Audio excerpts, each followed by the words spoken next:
What's up, guys? Welcome back to Let's Play Dragon Quest Heroes! Okay, so we joined my level grinding already in progress, and I wanted to show off something with Isla here. So, I haven't really mentioned this yet, but you can manually charge up your tension gauge by holding down circle, and your character will do a Akira Toriyama Dragon Ball Z style power-up, where they're like slowly charging up their power. Very Dragon Ball Z style. This is the most Akira Toriyama thing I can possibly imagine would be in this game, and it's awesome. So as you can see here, I'm on one of the Caliber maps where Isla originally came from, so we put her back in her hometown for this, just to do a little bit of level grinding. I wanted to show off what these encounters are like on screen, just in case you guys were curious. You can see I have my monster minions fighting over there, so you guys kind of get to see what their behavior is like. There's some that are healing each other. Some that are doing a negligible amount of damage to the enemy. So as you can see, it takes a very long time to charge this up from ground zero. We will be able to improve it a little bit later on, but not a whole lot. So you really would only use this when you're like right at the tipping point of high tension, and you can see like a big enemy or a boss coming towards you, and you just want to be able to use that to hit the enemy with your coup de grace. So I want to show off an ability right quick here. If you use Firebird Throw and then Whoosh or Swoosh, it will make the attack Fire Elemental and it will do extra damage. So you can do that either if you cast Firebird Throw first or second, as I demonstrate right here. So I'm using Swoosh for that, so we can create 2 tornadoes of fire. Let's show off Isla's coup de grace. I realize I haven't shown this on screen yet, and I probably won't have another opportunity to show it for the rest of the game. So I decided now would be a pretty good time. It's quite, her movement and choreography is quite sexy, although I can't say her coup de grace is especially powerful. She just sort of uses her weird telescope device thing to shoot a ball of ice, which is pretty cool, I guess, but nothing special. I just wanted to make sure I show that off on screen. Still can't really get used to her combat, the timing with her boomerang throws. She also has another ability called Power Throw, which we haven't unlocked yet, which is just a more physically strong boomerang attack, which we'll get that for her very soon as she levels up. So I want to show on screen here, I want to do another attempt at some editing, so I'm put the gameplay window in the corner there so you guys can look at that and still kind of guess what's going on. Which you can see the menu a little bit more clearly as we're shopping for our equipment, especially because the battle that's taking place right now is not important, so I figured, you know, maybe this is a good idea to handle this. Let me know what you guys think. So we're going to buy some, there's steel orbs are now available now, so we're going to buy some of those.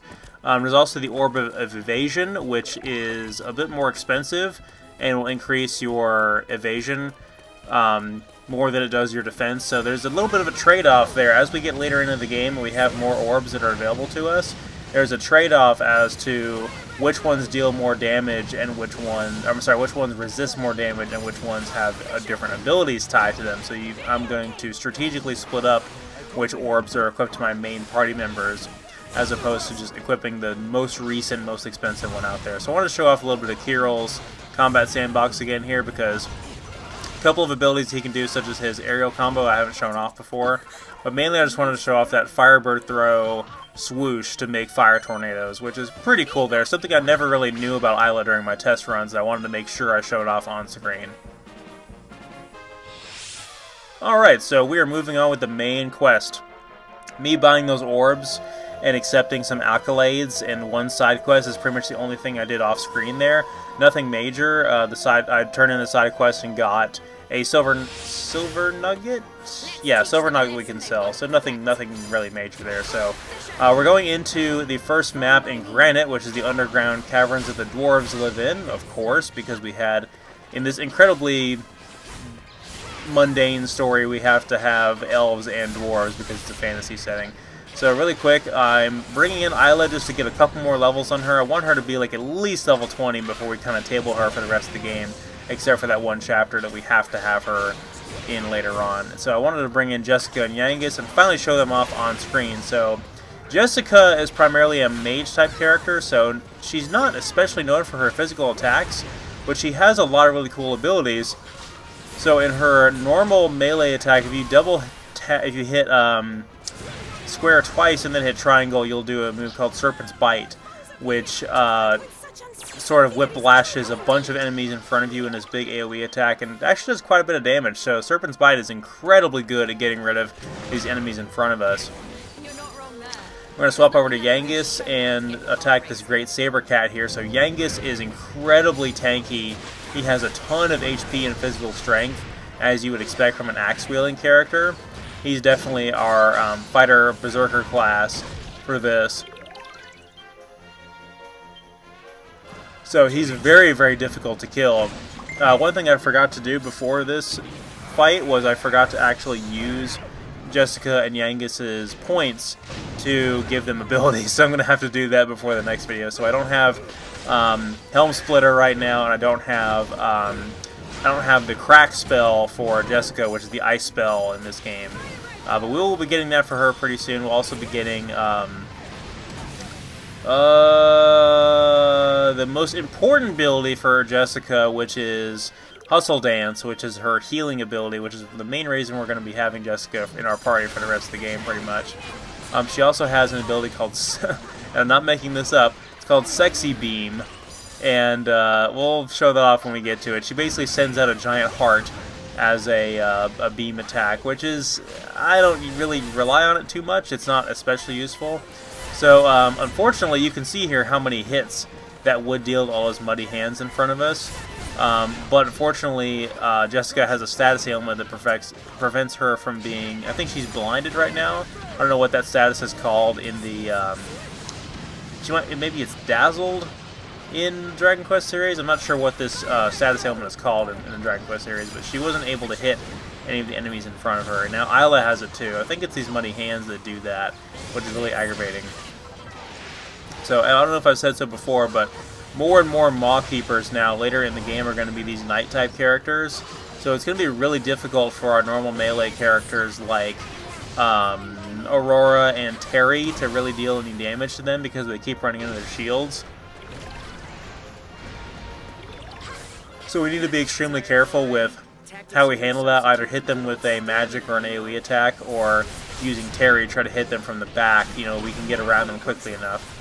So by using Serpent's Bite, we've managed to deal with a lot of the regular vanilla enemies in front of us, like these skeletons and the muddy hands. And we have Jessica's tension gauge fully maxed out. So we'll show off her coup de grace very soon here. I'm trying to find some health for her. We got MP, which we didn't need. We need health. Unfortunately, like I said, I didn't get Hustle Dance, so I can't heal her. There comes a new enemy type coming at us, which is a troll. Similar to the troll, this is like the more vanilla version of the troll boss we fought in the previous video. So he's not quite as strong, but this guy has some very powerful physical attacks. So we just went ahead and went into high tension mode there so that Jessica won't take any more damage, and we can continue to damage the troll with our max combo.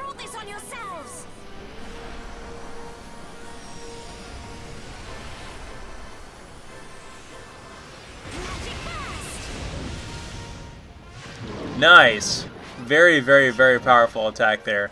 Yeah, I really like Jessica. That whole move would be pretty attractive, except for her like murder eyes there as she's about to unleash it. So, yeah, definitely want to stay away from that. Another thing to keep in mind about enemies as we get later into the game is a lot of enemies in this game from now on are going to have physical attacks that can stun you, and that's definitely something you want to be careful of. So, making sure to block and dodge out of the way is going to be even more important than before.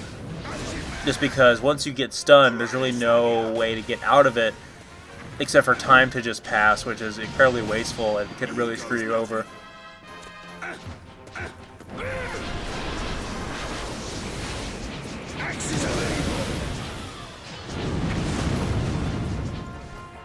Alright, great damage there. So that was Yangus's coup de grace, Axes of Evil. And he managed to get a level up. Him and Jessica are already way over level compared to other characters. They came in at level 21. And they'll continue to be higher level than what we have right now. But I'm going to spread everyone out so we can continue to use the characters that we like.